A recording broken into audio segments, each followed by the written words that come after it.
como eu posso formatar um processo? Como eu posso desenhar esse processo e apresentar ele de uma forma mais clara possível, onde a interpretação do que deve ser feito e os passos a serem seguidos não exija muito da pessoa, que visualmente forneça todas as atividades, todas as operações que sejam necessárias à execução daquele trabalho. Então, o que nós vamos apresentar agora é um formato, é uma proposta de desenhar, então, um processo, né?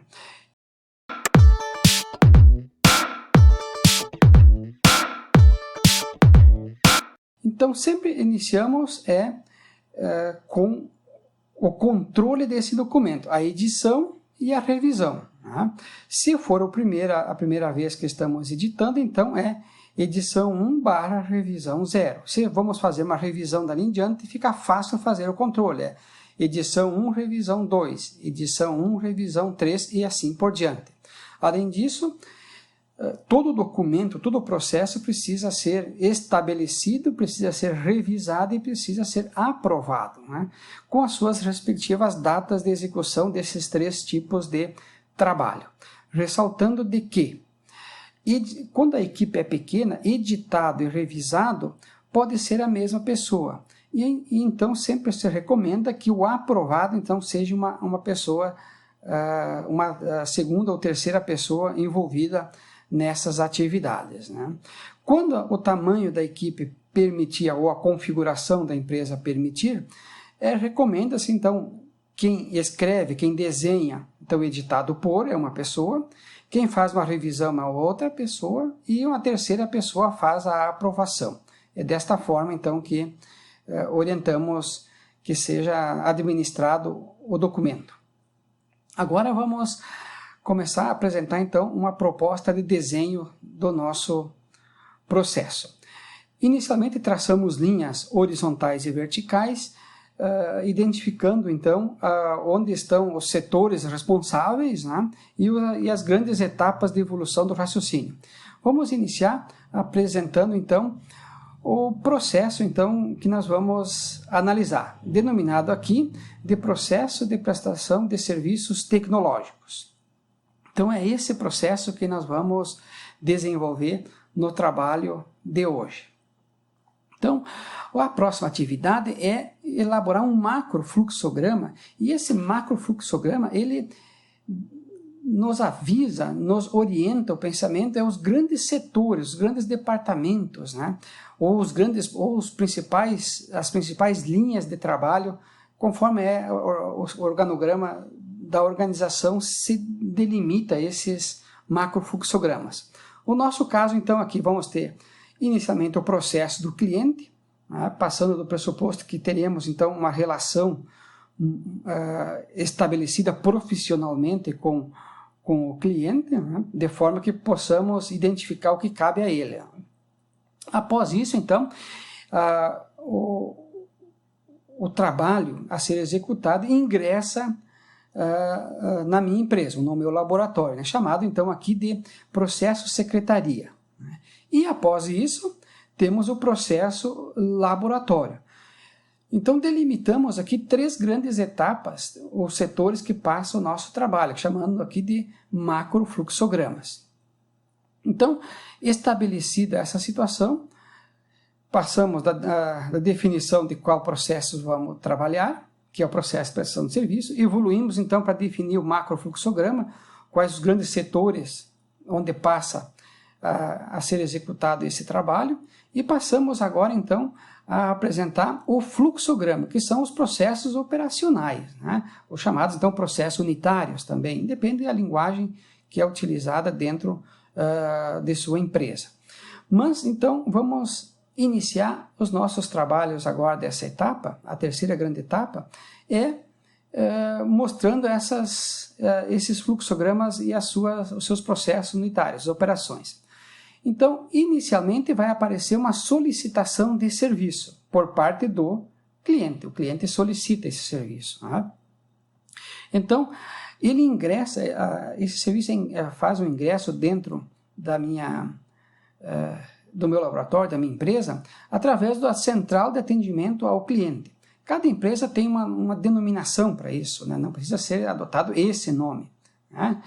Então, essa central recebe essa solicitação e começa a dar fluxo, então, dentro da minha empresa. A primeira operação dentro da minha empresa é a central de atendimento ao cliente.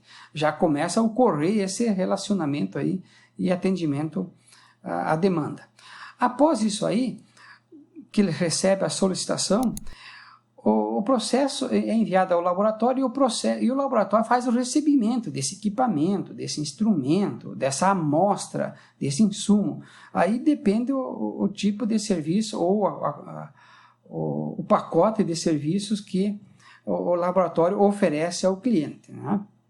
Mas ele vai fazer esse recebimento. Tem todo um processo aí para mostrar como é que ocorre esse recebimento. Feito esse recebimento, ele é protocolado, ele recebe então uma denominação, né? Ou numérica, ou então um número mais alguma letra específica, né? Algum código aí, uma codificação específica, padrão, que é utilizado na empresa. Recebe esse protocolo, né? Para facilitar a identificação, ou para quando necessitar informar de uma forma muito rápida algum detalhe, é fácil localizar isso dentro da minha empresa através dessa numeração, dessa codificação. Após isso, o laboratório faz o recebimento, né? Uma coisa é a central de atendimento fazer o recebimento e outra coisa é o laboratório. O checklist de recebimento do laboratório é muito mais detalhado, né? E é um volume de detalhes que não cabe, não é aplicado à central de atendimento realizar esse trabalho, né? Até porque muitas vezes essa checagem exige conhecimento técnico específico, né? Que é muito mais pertinente aos técnicos do laboratório realizarem a análise de um detalhe do trabalho que vai ser realizado. Então, feito o recebimento no laboratório, passa-se então a realizar o serviço técnico, né? Seja calibração, ensaio, análise, teste, né? Então, ele seleciona a instrumentação necessária, as condições ambientais necessárias e a documentação necessária para realizar esse trabalho, né? Então é feito toda essa atividade já dentro do laboratório e então já estando o serviço a ser realizado nas mãos do técnico responsável pela atividade. Após isso, faz o processamento dessas informações, desses dados, né? Vai compilar isto, vai registrar tudo o que está acontecendo, sejam dados quantitativos, sejam informações qualitativas, né? Feito esse processamento, ele parte para a emissão do certificado, relatório, laudo, aí depende da nomenclatura que o laboratório utiliza e também do tipo de serviço específico que ele está realizando nesse momento. A emissão é decorrente, então, da junção dos dados e informações obtidas durante o processamento, né? Feita a emissão do certificado, relatório laudo, né, é realizada, então, uma análise desse certificado, né?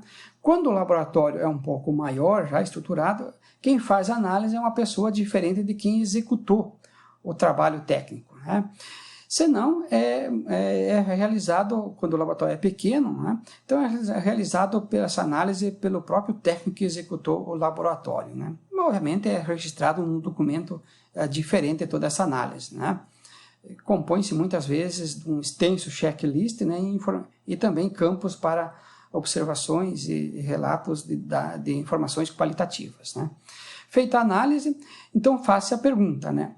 Este documento está aprovado ou não, né? Então tem dois caminhos, se sim segue um caminho e se não segue então um outro caminho para ser realizado ou continuar a ser realizados os trabalhos dentro do laboratório. Então, feito isso, se caso não está aprovado, é aberta uma não conformidade, né? E essa não conformidade, então, volta a buscar informações e dados, né? Tanto sobre o aspecto quantitativo quanto o aspecto qualitativo, lá no recebimento do equipamento. Ele volta a fazer um repasse em todos esses passos aí, e a forma de coleta, e as condições de análise, enfim, faz todo o trabalho de RNC, né? Relatório de não conformidade. Então ele segue uma outra atividade e vai voltar a ser perguntado se é aprovado ou não, né? Mas se caso for aprovado, ele segue outro caminho, né? Esse documento, então, é enviado à central de atendimento ao cliente, né? E também ele é realizado um arquivo físico ou eletrônico do laboratório, depende aí das políticas e estratégias de arquivo de registro de informações, né, e proteção a dados e informações dentro do laboratório, o quanto que deve ser sigiloso, né, enfim. Ele pode ter arquivo só físico e pode ter arquivo só eletrônico, ou pode ter os dois. Isso depende da estratégia, configuração da gestão do laboratório. Mas, muito bem, então se ele volta lá para a central de atendimento, a central de atendimento vai dar prosseguimento aos trabalhos, então, realizando duas ações. A ação de expedição, que é enviar esse instrumento, se caso houve um envio do instrumento para dentro do laboratório, ou se não houve só um envio de uma amostra, né? Então, depende do que vai ser enviado de volta ao cliente, ele precisa, então, seguir protocolos dentro desse processo, que é de embalar, se houver um instrumento envolvido, né? Ou então só acondicionar ou lacrar, então, o documento físico, se assim for necessário, né? Com proteção adequada, ou então o envio eletrônico, se assim foi acordado entre cliente e laboratório. Então é feita essa expedição e, obviamente, também a cobrança. Então abre duas atividades aqui executado, então, pela secretaria que faz esse trabalho. Então ainda está dentro da minha empresa laboratório, né? Feito então isto, é enviado ao cliente, né? Se houver instrumento envolvido, vai o instrumento e vai o documento, né? Muitas vezes é exigido também o documento físico e o eletrônico, né? O pessoal pede o eletrônico muitas vezes para ganhar velocidade nos processos do cliente daí, né? E o cliente pede que seja enviado também o físico. Depende de acordo comercial aí, e das exigências estabelecidas entre cliente e laboratório, mas é enviado ao cliente. Sendo enviado ao cliente, é também realizada uma avaliação por parte do cliente dos trabalhos realizados aqui, né? Trabalhos entendidos então como um pacote, né? Pacote de produto e serviço que foi prestado a esse cliente. Após isso, então, segue uma análise da avaliação, já que recebemos a avaliação do laboratório. Essa análise da avaliação é realizada pelo laboratório, né? E então, a partir dessa etapa, é encerrada essa atividade, né?